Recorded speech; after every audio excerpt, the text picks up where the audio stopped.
There are books that enlighten the mind, and there are books that destroy the soul. Some texts whisper lies so cleverly wrapped in the language of truth that even the most intelligent hearts fall into their trap. Hidden behind beautiful covers and poetic words, these books invite you to think freely. But what they really do is chain your heart away from Allah. This is the story of the most dangerous book you should never read, a book that can poison your faith without you even realizing it. The modern world celebrates knowledge, but not all knowledge is light. In the age of information, we are drowning in words, yet starving for wisdom. The Quran speaks about people who purchase idle talk to mislead others from the path of Allah without knowledge. These words perfectly describe many of the so-called enlightening books today. They come dressed in beauty, promising to make you wiser, freer, and more awakened. But deep inside their pages, they contain seeds of corruption, ideas that blur the line between truth and falsehood. A reader might open such a book thinking they are exploring philosophy or spirituality, yet they are unknowingly feeding their heart with poison. What makes these texts so dangerous is not their direct denial of God, but their subtle replacement of divine truth with human imagination.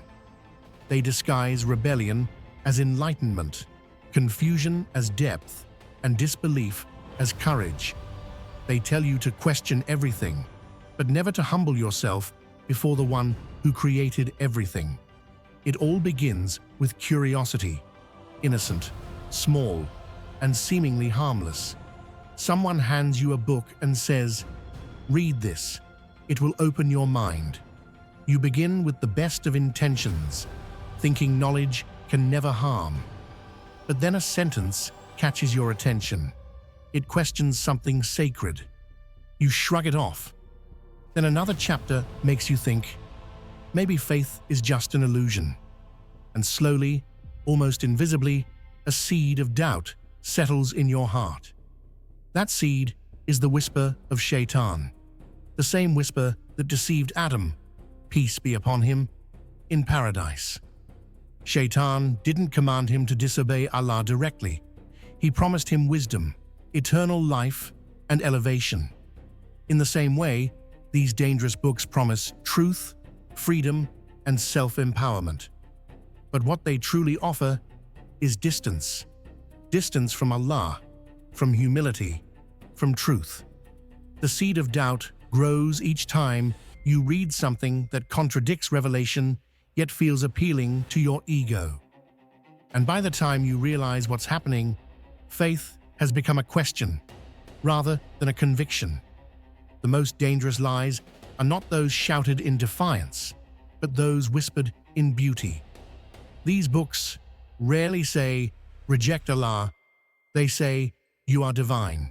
Truth is within you," or "The universe listens to you." They use comforting words to disguise an ancient rebellion, the rebellion of Iblis, who refused to bow out of pride. By glorifying self-worship, they continue his legacy. They turn the reader's heart inward until the self becomes the new God. The message is subtle.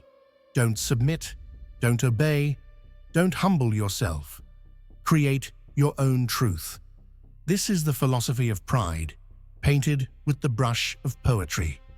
The Prophet Muhammad, peace be upon him, said that the greatest sin is arrogance, and that no one with an atom's weight of pride will enter paradise.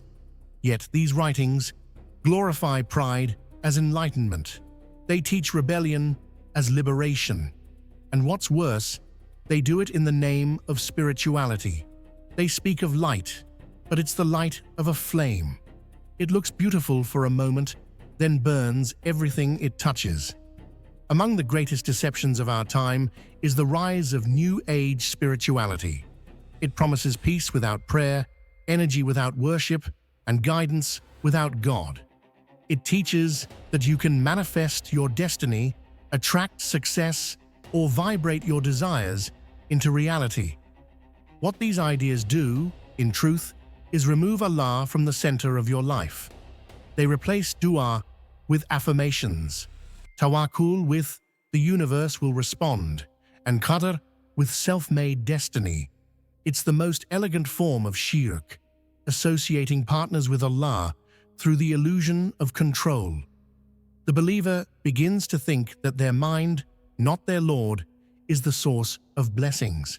Such beliefs corrupt the essence of La ilaha illallah, that nothing has power but Allah. New Age teachings might make a person feel empowered, but in reality, they enslave them to their ego. And once the ego becomes God, the heart loses its connection with the one who truly controls the universe. For centuries, scholars have warned about the dangers of books and philosophies that twist the truth. Imam al-Ghazali, in his wisdom, wrote about those who seek knowledge without light, those who study for pride and not for faith. Ibn Taymiyyah spoke against philosophers who tried to explain religion through human reason alone, saying that when intellect is separated from revelation, it leads only to darkness. In today's world, these warnings are more urgent than ever. The shelves of bookstores and the screens of our devices are filled with texts that call themselves spiritual, intellectual, or progressive, yet they erode the foundation of Tawheed. They invite you to seek peace in the self, not in the Creator. They teach that morality is relative and that truth has no center. But Islam teaches that truth is singular. Allah is al-Haq, the truth. The scholars understood that knowledge without guidance is a double-edged sword. It can uplift or it can destroy. That's why they always urge Muslims to measure every idea by the Quran and Sunnah. If it contradicts them, it's not wisdom. It's poison, dressed as beauty. Faith rarely dies in an instant. It fades slowly, question by question, chapter by chapter. A believer begins to say, maybe religion is just one of many paths, or maybe the Quran is symbolic, not literal. Such thoughts sound intellectual, but they are the very roots of disbelief. This is how Shaitan dismantles faith, not by force, but by curiosity. The Prophet Muhammad, peace be upon him, warned that a time would come when people would wake as believers and sleep as disbelievers. This prophecy unfolds before our eyes. Many Muslims today consume so-called inspirational content that promotes ideas against the oneness of Allah, yet they don't realize it. They think they're learning wisdom when they're absorbing poison. Slowly, prayer feels unnecessary, the Quran feels restrictive, and faith begins to seem outdated. This quiet decay of belief is far deadlier than open rejection. For when the heart loses conviction, worship becomes habit, not devotion. And a heart that no longer trembles at Allah's words is a heart in danger. The believer's heart is the most sacred space on earth. It is where faith lives. That is why it must be guarded fiercely. Not every book deserves entry into your heart. The Quran and Sunnah are the ultimate standards of truth, and everything else must be measured against them. Allah says, "This is the book about which there is no doubt, a guidance for the righteous." If a book causes you to doubt your Creator, it is not wisdom, it is deception. Protect yourself by choosing knowledge that strengthens your faith, not one that feeds your ego. Keep company with people who remind you of Allah. Attend gatherings of remembrance instead of discussions that glorify the self. Remember, Shaitan attacks most easily when you are alone with your thoughts, when curiosity overtakes caution. The Prophet Muhammad, peace be upon him, said that hearts are like vessels. If you fill them with filth, they can no longer contain light. Guard your vessel. Let the Quran be your filter and your fortress. If this message awakens something in your heart, don't let it fade. Strengthen your faith by diving deeper into the truth of Islam. Subscribe to our channel for more powerful Islamic reminders that expose deception and bring you closer to Allah.